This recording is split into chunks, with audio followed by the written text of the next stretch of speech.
Mwalimu aliingia darasani na kuwauliza wanafunzi kama kuna yeyote aliyependa kujiandikisha katika darasa la upishi. Cha kushangaza, mwanafunzi wa kiume pia aliinua mkono wake. Kitendo hicho kilisababisha wanafunzi wa kike kucheka mara moja. Mwalimu akamuuliza kama alikuwa makini. Mvulana huyo alitabasamu kwa upole tu, kwa sababu vitafunwa alivyotengeneza vilikuwa na nguvu ya ajabu ya kuponya. Yeyote aliyekula angejisikia furaha isiyoelezeka, na muda si mrefu baada ya hapo angekuwa mpishi, mwandishi maarufu wa chakula na hazina ya taifa la Uingereza. Hii ni hadithi ya kweli ya mvulana huyo. Jina lake ni Nigel Slater. Nigel alizaliwa katika familia ya tabaka la kati yenye uwezo mzuri wa kifedha nchini Uingereza. Baba yake alikuwa meneja wa kiwanda na mama yake alikuwa mama wa nyumbani. Maisha yake yalipaswa kuwa ya raha, lakini akiwa mtoto, Nigel mara nyingi alihisi njaa. Sio kwa sababu alikuwa mchaguzi wa chakula, bali kwa sababu mama yake alikuwa na pumu kali na hakuweza kuwa karibu na mafuta ya kupikia. Kwa hiyo, kwa miaka 8, chakula chake cha kila siku kilikuwa ni mkate mkavu au nyama ya kopo iliyochemshwa bila ladha. Mara kwa mara mama yake angejaribu kubadilisha aina ya chakula, lakini ujuzi wake wa kupika ulikuwa mbaya sana. Hata akiwa na mapishi ya keki mkononi, kila mara alikumbana na matatizo mbalimbali. Wakati mwingine aliongeza maji mengi sana.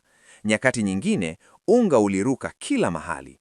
Mwishowe, keki iliyotoka kwenye oveni haikutofautiana na kipande cha mkaa. Kisha hali ikawa mbaya zaidi. Nigel aligundua kuwa nyama ya kopo aliyoipika mama yake ilikuwa imeungua kabisa. Bila msaada wowote, chakula chao cha jioni kilikuwa tena mkate mkavu. Kwa sababu hiyo, mvulana huyo alijenga hamu kubwa sana ya chakula. Mara nyingi angekaa usiku kucha chumbani kwake akisoma vitabu vya mapishi. Na katika bustani yao, angejifikiria kuwa mmiliki wa mgahawa akiwahudumia wateja chakula kitamu. Machoni pa baba yake alikuwa mtoto wa ajabu. Hata alishuku kuwa kuna kitu hakikuwa sawa katika akili ya mwanawe. Hadi siku moja, kaka mkubwa wa jirani alimpa Nigel aonje karoti ndogo iliyongolewa moja kwa moja shambani. Ladha yake tamu na yenye juisi ilimshangaza sana Nigel. Tangu hapo, hakuweza kuvumilia tena nyama ya kopo iliyochemshwa bila ladha. Hivyo akaamua kuingia jikoni mwenyewe. Cha kushangaza, chakula cha kwanza kabisa alichopika kilishangaza familia nzima. Spaghetti bolognese yake ilikuwa tamu ajabu. Hata baba yake mkali hakuweza kujizuia kula vijiko kadhaa zaidi. Lakini ghafla, sura yake ilibadilika kana kwamba alikuwa amekula kitu kilichooza. Mara baada ya hapo, mama yake alipata shambulio la pumu. Baba yake alimwambia Nigel kwa haraka alete dawa. Bahati nzuri, mama alipona. Lakini tangu siku hiyo, kitu fulani nyumbani kilibadilika. Baba ambaye kwa kawaida hakupenda kutoka nje, alivunja mazoea yake na kuichukua familia yote kwenda safari kwa sababu hewa safi ilikuwa nzuri kwa afya ya mama. Walipofika, walikaa ufukweni wakifurahia upepo wa bahari na kula chakula ambacho kwa kweli kilikuwa ni nyama ya kopo iliyochemshwa bila ladha. Nigel alichukia tabaka la mafuta yaliyoganda juu ya nyama. Hivyo kwa hasira, alitumia uma kuyakwangua. Baba yake alikasirika ghafla. Unafanya nini hasa? Nigel alisimama kwa hasira na kuondoka. Alipogeuka nyuma, aliona baba yake hakumfuata. Ilibainika kuwa pumu ya mama yake ilikuwa imerudi tena. Ingawa alikuwa mtoto mdogo, Nigel alianza kuhisi kuwa kuna jambo lisilo la kawaida. Hivyo, katika sherehe ya dansi jioni hiyo, alijikusanya ujasiri wote kumwomba mama yake amfundishe jinsi ya kutengeneza mince pies kwa ajili ya Christmas. Kwa sababu aliamini kuwa Christmas huwa imejaa miujiza. Labda ingeweza kumsaidia mama yake kupona. Lakini hatma ilikuwa na mipango mingine. Siku zilipopita, lakini afya ya mama yake haikuboreka hata kidogo. Badala yake, ikazidi kudhoofika hadi akawa amelala kitandani tu, akiishi kwa msaada wa mashine ya kupumulia. Muonekano huo ulimvunja moyo Nigel. Ilikuwa kama mara ya kwanza kuelewa maana ya kifo. Usiku huo, baba yake alivunja ukimya wake na kuzungumza naye kwa muda mrefu. Nigel hatimaye alitambua kuwa ujuzi wake wa kupika haukuwa mbaya hata kidogo. Ilikuwa ni baba yake tu ambaye hakutaka mama yake ajisikie mwenye hatia kwa kushindwa kupika kwa familia. Hivyo alijifanya kana kwamba hakuvutiwa na chakula kitamu. Lakini Nigel bado alikuwa na wasiwasi kuhusu ugonjwa wa mama yake. Baba yake alimfariji tu kwa kusema kuwa kila kitu kitakuwa sawa. Kisha alisimama na kuondoka. Nigel alipokuwa amezama katika huzuni, ghafla alimsikia mama yake akimuita. Ilibainika kuwa alitaka kutimiza ahadi yake ya awali ya kumfundisha jinsi ya kutengeneza mince pies kwa ajili ya Christmas. Kwa sababu aliamini kuwa Christmas huwa imejaa miujiza. Labda ingeweza kumsaidia mama yake kupona. Lakini hatima ilikuwa na mipango mingine. Siku zilipopita, lakini afya ya mama yake haikuboreka hata kidogo. Badala yake, ikazidi kudhoofika hadi akawa amelala kitandani tu, akiishi kwa msaada wa mashine ya kupumulia. Muonekano huo ulimvunja moyo Nigel. Ilikuwa kama mara ya kwanza kuelewa maana ya kifo. Usiku huo, baba yake alivunja ukimya wake na kuzungumza naye kwa muda mrefu. Nigel hatimaye alitambua kuwa ujuzi wake wa kupika haukuwa mbaya hata kidogo. Ilikuwa ni baba yake tu ambaye hakutaka mama yake ajisikie mwenye hatia kwa kushindwa kupika kwa familia. Hivyo alijifanya kana kwamba hakuvutiwa na chakula kitamu. Lakini Nigel bado alikuwa na wasiwasi kuhusu ugonjwa wa mama yake. Baba yake alimfariji tu kwa kusema kuwa kila kitu kitakuwa sawa. Kisha alisimama na kuondoka. Nigel alipokuwa amezama katika huzuni, ghafla alimsikia mama yake akimuita. Ilibainika kuwa alitaka kutimiza ahadi yake ya awali ya kumfundisha jinsi ya kutengeneza mince pies kwa ajili ya Christmas. Kwa sababu aliamini kuwa Christmas huwa imejaa miujiza. Labda ingeweza kumsaidia mama yake kupona. Lakini hatima ilikuwa na mipango mingine.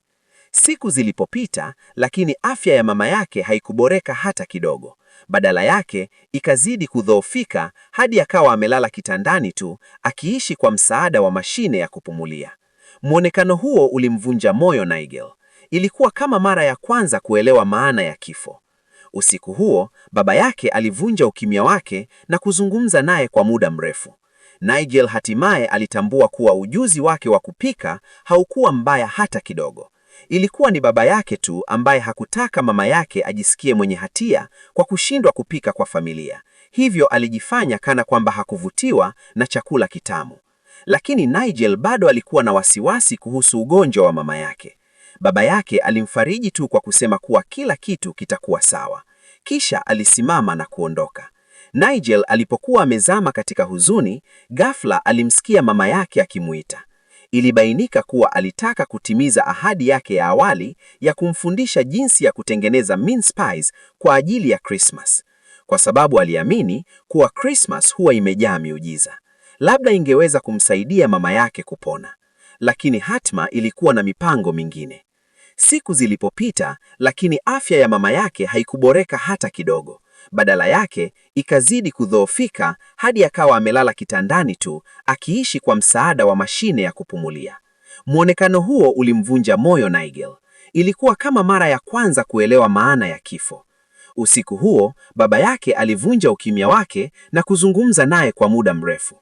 Nigel hatimaye alitambua kuwa ujuzi wake wa kupika haukuwa mbaya hata kidogo.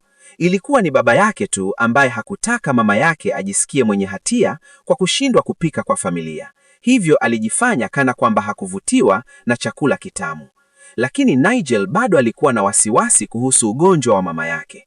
Baba yake alimfariji tu kwa kusema kuwa kila kitu kitakuwa sawa. Kisha alisimama na kuondoka. Nigel alipokuwa amezama katika huzuni, ghafla alimsikia mama yake akimuita. Ilibainika kuwa alitaka kutimiza ahadi yake ya awali ya kumfundisha jinsi ya kutengeneza mince pies kwa ajili ya Christmas. Kwa sababu aliamini kuwa Christmas huwa imejaa miujiza. Labda ingeweza kumsaidia mama yake kupona. Lakini hatima ilikuwa na mipango mingine. Siku zilipopita, lakini afya ya mama yake haikuboreka hata kidogo. Badala yake, ikazidi kudhoofika hadi akawa amelala kitandani tu, akiishi kwa msaada wa mashine ya kupumulia. Muonekano huo ulimvunja moyo Nigel. Ilikuwa kama mara ya kwanza kuelewa maana ya kifo. Usiku huo, baba yake alivunja ukimya wake na kuzungumza naye kwa muda mrefu. Nigel hatimaye alitambua kuwa ujuzi wake wa kupika haukuwa mbaya hata kidogo. Ilikuwa ni baba yake tu ambaye hakutaka mama yake ajisikie mwenye hatia kwa kushindwa kupika kwa familia. Hivyo alijifanya kana kwamba hakuvutiwa na chakula kitamu. Lakini Nigel bado alikuwa na wasiwasi kuhusu ugonjwa wa mama yake. Baba yake alimfariji tu kwa kusema kuwa kila kitu kitakuwa sawa. Kisha alisimama na kuondoka. Nigel alipokuwa amezama katika huzuni, ghafla alimsikia mama yake akimuita. Ilibainika kuwa alitaka kutimiza ahadi yake ya awali ya kumfundisha jinsi ya kutengeneza mince pies kwa ajili ya Christmas. Kwa sababu aliamini kuwa Christmas huwa imejaa miujiza. Labda ingeweza kumsaidia mama yake kupona. Lakini hatma ilikuwa na mipango mingine. Siku zilipopita, lakini afya ya mama yake haikuboreka hata kidogo. Badala yake, ikazidi kudhoofika hadi akawa amelala kitandani tu, akiishi kwa msaada wa mashine ya kupumulia.